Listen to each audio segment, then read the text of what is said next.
pleure pas pour de vrai. Je pleure pas pour de vrai. Pourquoi pleurais-je? Pourquoi est-ce que je pleurerais? Pourquoi je pleurais? Bon, je pleurais parce que l'ADU vient de faire capoter mon projet de maison économique là. Ouais, ça vient de faire capoter. La nouvelle réforme, on va en parler encore. C'est une réforme qui crée beaucoup de problèmes à tout le monde, même aux gens qui ne pensaient pas avoir des problèmes avec cette réforme-là. C'est une réforme complexe. C'est une réforme complexe. C'est une réforme qui va nous faire aïe.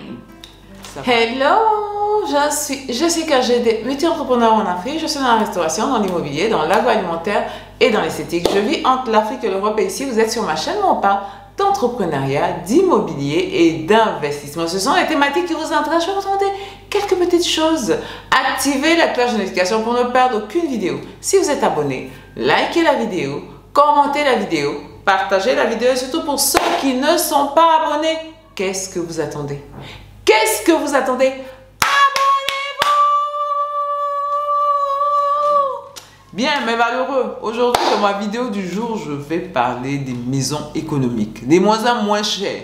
Ivoirien moins cher, Africain moins cher. Africain moins cher dans les verres. Il est moins cher, mais avec un rendu de plus cher. Voilà, Africain aime ça. Budget serré et puis il veut de la qualité. Ça là, avec l'ADU, je pense que ça va disparaître. Je pense que ça va disparaître parce que pour pouvoir faire des maisons, peu importe le standing de maison que tu fais, la base c'est le foncier. Si l'ADU va en quelque sorte régler le problème du foncier en Côte d'Ivoire, elle va ajouter une petite difficulté.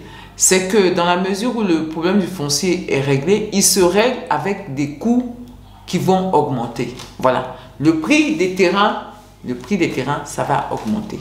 Voilà.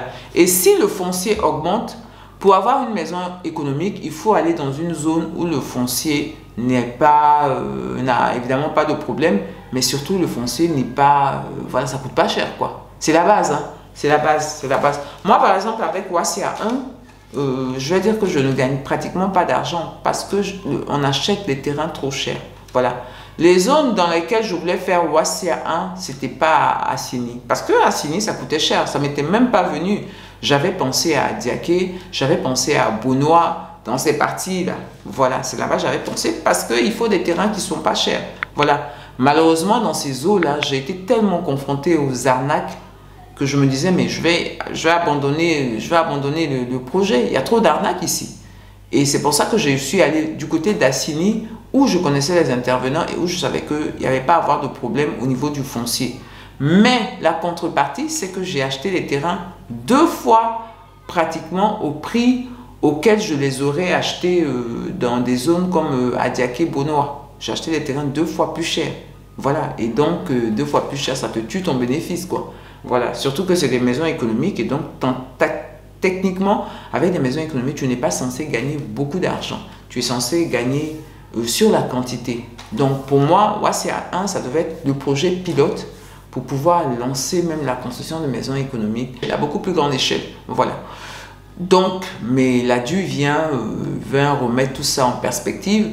Voilà, parce que avec soit tous les terrains qui étaient sur site approuvé, qui vont être titrés, qui vont avoir l'ACD, tous les terrains qui sont sur site, je ne sais pas si vous vous rendez compte de la grandeur du truc, tous les terrains qui sont sur site approuvé vont sortir avec un ACD.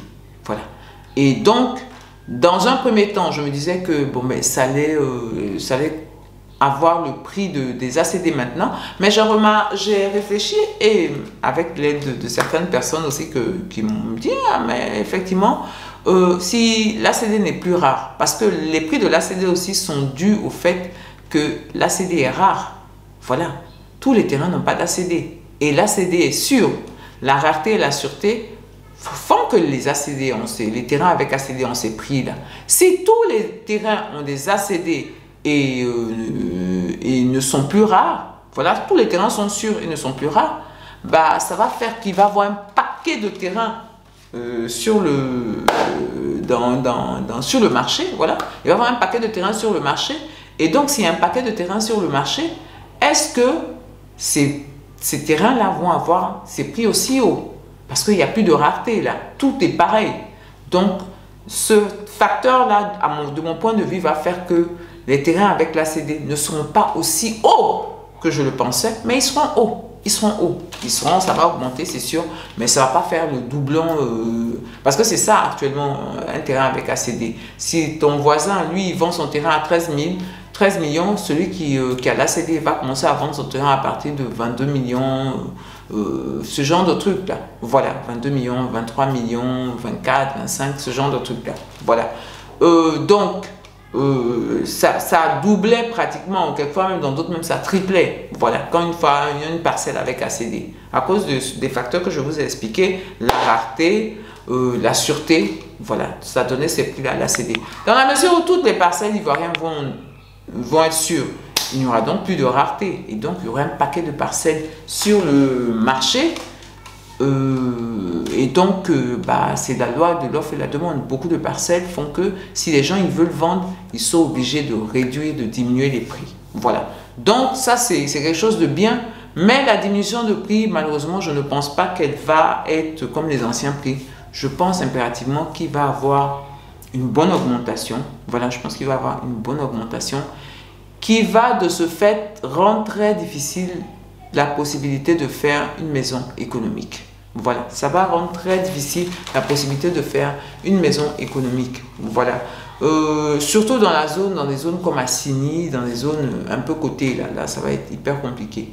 Voilà, dans des zones comme Bonoa, comme Adiaké, pourquoi pas, parce que vu que les terrains vont être sûrs là-bas, donc je pense que si on doit faire des maisons économiques, ça va plutôt être du côté de Bonoa où on pourra encore, voilà, Bonoa ou Adiaké, des coins comme ça à la périphérie d'Abidjan, dans les trucs là, là on pourra, mais même là-bas aussi, les terrains qui ont, parce que là-bas aussi c'est le même principe, voilà, donc ça va aussi augmenter. Donc ça va être aussi compliqué de faire des terrains économiques, parce que de faire des maisons économiques, parce que même si on veut vendre des maisons moins chères, on veut également faire des gains. Et si le foncier augmente, c'est ça le problème. Si le foncier augmente, comment tu vas pouvoir faire des gains dans ces endroits-là? Ces endroits-là, tes coûts de revient vont être pareils que si tu étais actuellement à Assini. Donc, ça veut dire que tu ne gagnes pas grand-chose en fait.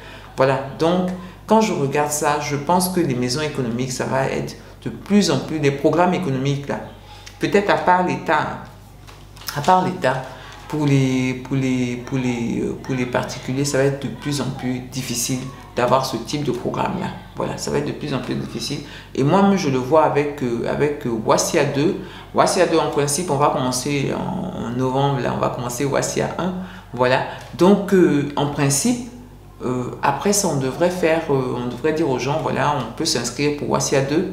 Mais on n'a pas de perspective, donc on ne va pas demander à personne de s'inscrire pour Wassia 2, puisqu'on ne sait pas en fait. On a la réforme qui est là, mais on ne sait pas vraiment où on va. Voilà, nous on ne sait pas où on va. Dans la mesure où on ne sait pas où on va, on ne peut pas proposer aux gens venez vous inscrire alors qu'on ne sait pas de quoi demain sera fait. Voilà, donc Wassia 2 est de facto suspendu. De facto suspendu, c'est Wassia 1 qui va aller à son terme. Il va avoir un Wassia 2, mais quand on aura beaucoup plus d'informations au niveau du ministère. En l'état, on n'a pas vraiment d'informations. Voilà, tous les terrains qui étaient là sur site approuvé, tous ces terrains-là vont se retrouver avec un ACD. Dans combien de temps? Voilà, parce qu'une fois que vous lancez la procédure, vous ne pouvez acheter ces terrains-là sans difficulté que quand les ACD sont sortis. Vous faites sortir un ACD en Côte d'Ivoire, de ce qu'on sait, au départ à Assini, c'était 1 an.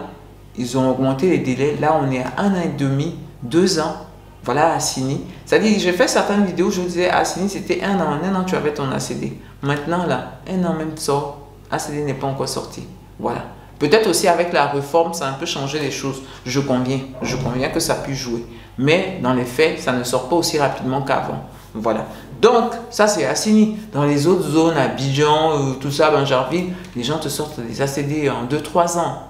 2 ans, quand c'est rapide, 3 ans, voire 4 ans.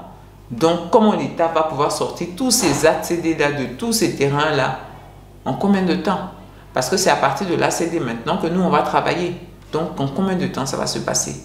Et avec l'ADU, les nouveaux sites, il ne va pas avoir tant que ça parce que l'État demande tellement. L'État demande que ces sites soient viabilisés, qu'il y ait la route, il y ait plein de choses avant d'approuver les terrains, avant d'aller pour le titrage des terrains. Et l'État, parce qu'il y a beaucoup de sites qui ont été approuvés où l'État a dit aux gens, aux promoteurs de ces sites-là, voilà ce que vous devez faire, voilà ce que vous devez faire. Beaucoup de ces sites-là, il n'y a pas eu ça. Beaucoup de ces sites-là, il n'y a pas eu ça. Voilà, les gens, une fois qu'ils ont l'approbation, ils vendent des terrains. Ce qu'ils sont censés faire là, pour la viabilisation des sites, pouf, ils laissent tomber. Vous comprenez? Voilà, donc l'État ne veut plus ça. L'État veut vraiment organiser le foncier en Côte d'Ivoire. Moi, je pense qu'il regarde sur le Maroc. Sur le Maroc, c'est très organisé. Les terrains, quand ils les vendent, il y a de quoi accéder à ces routes, accéder à ces terrains. Voilà, c'est vraiment bien quand tu vas acheter un terrain au niveau du Maroc. Dans la plupart des cas, en matière de viabilisation des sites. Voilà. En Côte d'Ivoire, je pense que l'État veut aller vers ça. Et aller vers ça veut dire que tous les amateurs, tous les gens bizarres là,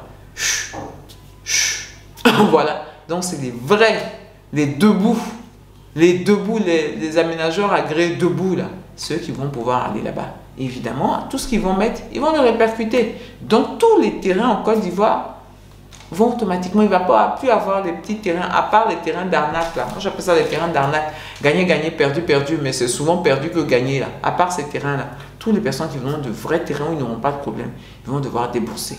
Et tous ceux aussi qui veulent se lancer dans les mini-cités, faire des apparentés promotions immobilières, faire de la construction, tous ceux aussi vont augmenter leur prix. Voilà. Pas de manière exponentielle comme je le pensais au début, comme je vous l'ai dit, à cause du fait qu'il n'y ait plus de rareté, mais ça va augmenter. Et quand ça va augmenter, les premiers à prendre des balles perdues, ça va être des gars qui veulent des maisons économiques. Ça va être compliqué de faire des maisons économiques, surtout si tu veux t'en sortir, si tu veux avoir de l'argent. Ça va être compliqué de faire des maisons économiques. À moins que ce soit des partenariats, mais ça c'est toujours aussi pour les constructeurs agréés qui vont construire des centaines de maisons. L'État donne des sites à des prix préférentiels. Ceux-là peut-être pourront aller vers la maison économique. Mais ça c'est pour construire des cités aux périphéries de la ville, en dehors de la ville, ce genre de trucs-là. Mais dans la ville, les constructeurs comme moi par exemple, voilà, les constructeurs comme moi auront beaucoup de mal à aller vers les maisons économiques. Voilà, et j'en suis peiné parce que c'était vraiment mon cœur de cible que les personnes en Côte d'Ivoire, les gens de la diaspora, ils puissent avoir des maisons, ils puissent avoir un pied-à-terre ici, qui peuvent même exploiter quand ils ne sont pas là. Voilà, c'était vraiment mon cœur de cible, mais que voulez-vous? Que voulez-vous? C'est la vie. C'est la vie. Donc, mes valeureux, voilà, en 2025, Wassia 2 est suspendu. On attend des nouvelles. Et je pense qu'il y a beaucoup de personnes aussi qui attendent des nouvelles du côté du ministère de la Construction pour pouvoir donner une suite à leurs activités. Je vais vous dire, portez-vous bien, prenez soin de vous et de votre famille. Et surtout, n'oubliez pas, on avance ensemble.